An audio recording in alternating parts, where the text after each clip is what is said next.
Have you ever hesitated to charge what you're truly worth?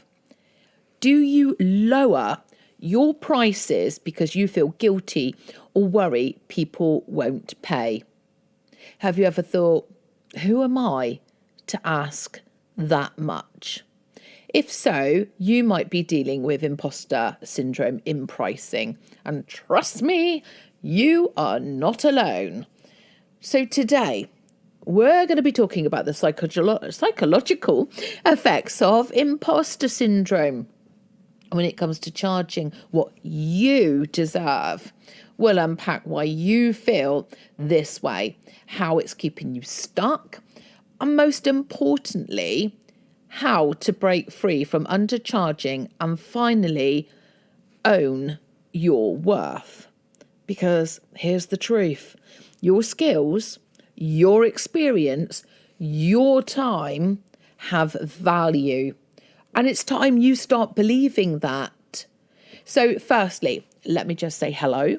My name is Tracy from Flourish Connections, and I do podcasts, I do one-to-ones, I do mentoring for businesses. I help people become more visible and making people understand their own self-worth. So I do cover a lot even on the podcast with regards to mindset. And also as well, if you know me, I like to sprinkle in a little bit of universal magic in there as well, because I'm a great believer in that not everything you see is black and white. So that's a little bit about me. But today we're going to be talking all about imposter syndrome. Have you suffered from this? So imposter syndrome it was first identified in the 1970s, and it's incredibly common, especially among entrepreneurs, creatives and professionals stepping into leadership roles. So it's where high achieving individuals, they doubt their ability and feel like they don't deserve their success. So common signs of imposter syndrome: you feel like a fraud and don't deserve your achievements. So imagine that you've just won something and you're like, well, I didn't really do a lot for that, that kind of. Have you ever heard people say that? Have you been that person where you've gone, oh, well, it was nothing really, and kind of justifying it, and then you put it all down to luck rather than skill. Or maybe you've got a fear of being exposed as an imposter, that you think, well, actually, it didn't take me that long, because maybe you just got a natural art for something and you're a little bit worried. So you downplay your accomplishments, overworking as well to prove yourself. Have you done any of this? It's that little voice in your head that says, who am I to be doing this? So I've come across so many people that have priced themselves, even underpriced, where they're actually making a loss. I've come across that as well before. And I'm like, what are you doing? That's crazy, because it's literally like, they're like, well, I don't think anyone paid for that. But then, I've had a lady before where it was on a exhibition, and I've talked about this before actually, and she was selling her photographs that she'd taken, and the prints, they were calendar prints, and I was like, that's really cheap for £5. I was like, who's doing your printing? I was like thinking, my God, this is amazing that you found this printing company that can print such high quality calendars and, you're still making a profit. Who are you using? And she said, this company. So I went back to her after I Googled this company and thought, I can't see their pricing being anywhere near to what she's charging and still making a profit. So I went over and I said, I've had a look at their website. I said, I'm seeing it that they charge this though. And she said, yeah, that's right. And I said, well, hang on a minute. If you're charging it was £5, and they're charging, was it £6 for the calendar? How are you making any money? Oh, well, the thing is, though, I've been told that no one's going to pay more than a certain price, so I've got to put it at that. And I was like, oh, my God. I was like, you need to change your pricing. I was like, because what you're stood here now, you've paid for a pitch and you're making a loss. I mean, yes, there are times where, when you're trying to make a name for yourself, so sometimes, it's a loss leader. But this was not even the case in this particular instance. Literally, we went through the entire stand. Everything was underpriced. And I was like, oh, my God. And it's because her family had said that people won't pay this. So she just stood there, thought, well, okay, then they won't pay it. And I was like, well, you're going to go under very, very quickly.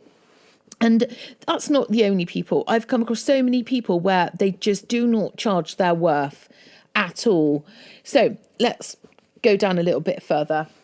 The psychological effects of imposter syndrome. So imposter syndrome isn't just a fleeting feeling. It can have a real psychological consequences that hold you back from success. Does this ring with you? Have you felt like this? So let's talk about how it affects your mindset, your confidence, and your business. So anxiety and stress, when you constantly feel like you need to prove yourself or fear of being found out, it leads to chronic stress, anxiety. Your brain's in constant overdrive, which can result in burnout. You don't want that, Perfectionism and overworking. Many people with imposter syndrome become perfectionists. So basically, sort of over obsessing with the details, setting unrealistic expectations, and working excessive hours just to feel good enough. This can actually lead to lower productivity and just more self-doubt. So does this one ring for you?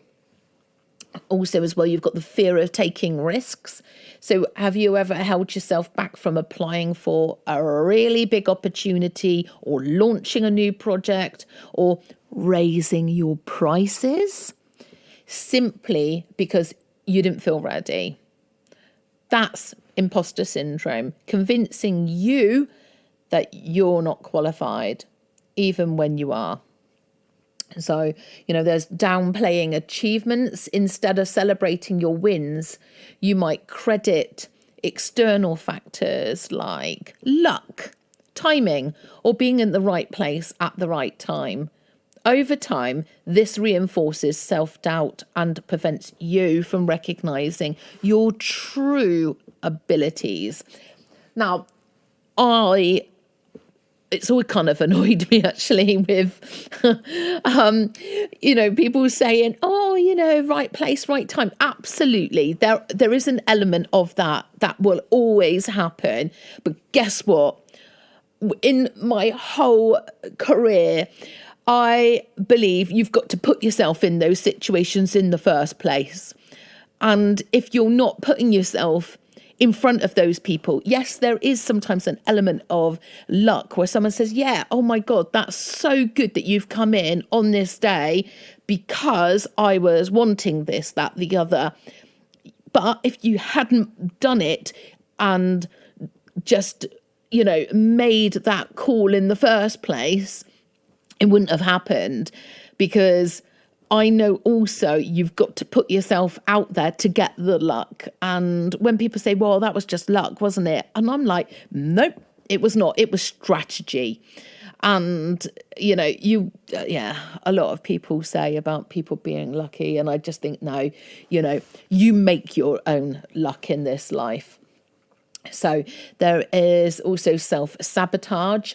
This is when you don't believe you deserve success. You might subconsciously make choices that keep you small, procrastinating, avoiding challenges, or backing out of opportunities. Imposter syndrome is not a reflection on your abilities, it's a distorted perception of yourself. And the good news, you can rewire that perception. So I help people. You can work with me and I will go through things for you, with you, mentor you, because I get a vibe from people. People give off this energy. I can tell who is going to put in the work and who isn't. It comes across so big. And sometimes you can see they want to do it and something is really holding them back, because I meet so many talented individuals that just need that push in the right direction to encourage them to go forwards, go bigger, So if you are looking for someone to give you that push, and sometimes it's not even that, it's sometimes you just need for someone to bounce off of, like, for the ideas, not bounce off of, like, literally, just when you want to go through your ideas with someone, and also you might be like, do you know what? It's just when you tell someone else what you're doing and sticking to a path, and that, I think, is quite important as well. So my personal experience with imposter syndrome is different. I know this feeling all too well. For me, imposter syndrome didn't come from failure. It came from being told I was too successful. At a certain point, I started feeling guilty about my achievements because people around me made me feel like I had too much, and that I didn't really talk about my success anyhow, but instead of celebrating what I'd worked for, I started minimizing my wins to avoid making others feel uncomfortable. I wrote this in my book about how people are when you're doing well, and I was doing exceptionally well, people were quite mean, and I wasn't ready for that. And before, in my past as well, my ex, actually, that I'd lived with for a long time, he did not like me being successful. And in fact, I wrote about this in my book as well, where I had to go and get demoted from work. I had to go back in to work, and I annoyed my boss so much, because this was at a time where I was in a very, very different place to what I am now. This is why I know what things feel like, because I've been there. I've pulled myself out of it, and my life and how I am is so different today to what it was back then. I wish I had a me by my side back then, because I tell you what, I've wasted so many years of not earning the right money, not believing in myself, even though I was really successful, but people would I would let those bad words go against me, and suddenly I stopped wanting to be as successful because I felt like I needed to fit in. Scrub that. I don't care about any of that anymore. Now, it is what it is. I love being successful because I do enjoy it, and I don't care if I don't fit in with those other people. I actually, I find my new people, like I say, I wish I'd had me by my side a long time ago. That's why I'm so keen to help people now. So if you've ever felt guilty for your success, let me remind you, your success doesn't take it away from anyone else's. There's room for every single one of us to thrive. So how to overcome imposter syndrome. Imposter syndrome isn't something you just get rid of overnight, but you can manage it and stop it from controlling your decisions. You need to recognize it for what it is. The first step is awareness. When you hear that voice telling you you're not good enough, you need to pause, challenge it, ask yourself, is this thought based on facts or feelings? Would I say this to a friend in the same situation? Now, I just want to stop on this a second, because I wrote up I was writing a book, and I haven't published this yet. It's about being your best friend. I did a whole thing about being my best friend. This is what changed my life, really. I took myself for a dinner all on my own, everything. And I became such a good friend. This is literally, like I say, it was a game changer, because we have friends that tell us things, and if you were that person about, saying about the monies that you're charging, or you want to do this, that, and the other, you can play yourself down so easily. But if a friend was telling you this, you'd be like, oh my God, don't do that. You're worth so much more. And I was like, why is it I was doing this for friends, but I wasn't doing it for myself? That's what changed the game. I was like, right, I need to become my best friend to myself. Changed my life, absolutely changed my life. So realizing imposter syndrome is just a mental pattern can help you detach from it. So reframing your thoughts, instead of saying, I don't know what I'm doing, shift your mindset to, I'm learning and growing. I've worked hard for my success. I'm capable and deserve to be here. Your brain believes what you tell it repeatedly. Choose empowering beliefs. How about if you keep a wins diary? Start writing your achievements, compliments, positive feedback you receive. Reviewing this list when self-doubt creeps in will remind you of your progress and real successes.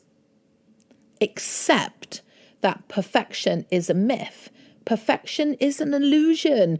No one's got it all figured out, all right? Even the most successful people make mistakes.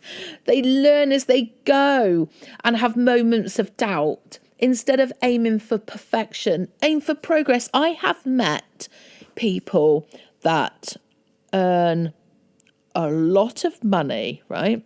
And when you sit with them and worked alongside them, and they've literally, you just know that they're winging it. They've winged it along. And yeah, honestly, just because other people look like they've got it all worked out, they haven't generally.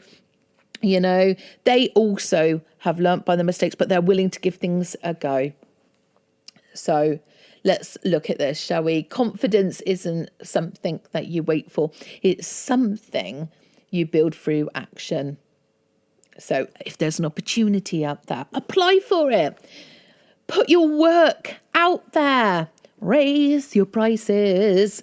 The more you prove to yourself that you can do it, the quieter imposter syndrome becomes. So action dissolves doubt. The more you step outside your comfort zone, the more confident you will become. You deserve your success, all right?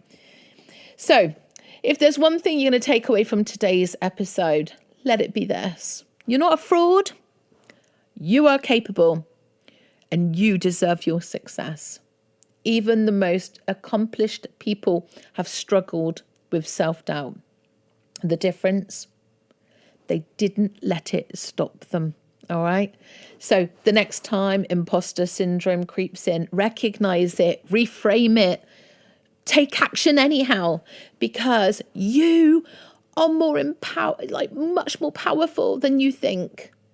So I hope you enjoyed this episode, and I hope it helped you recognize and overcome imposter syndrome, or to find ways to do this.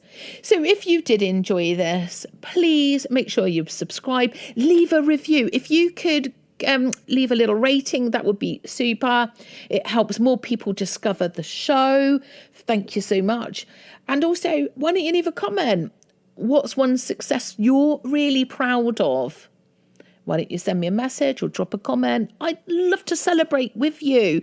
And if you're looking for someone to work with, why not check out the website, which is flourishconnections.co.uk, where I will be happy to help you. All right. So anyhow, take care.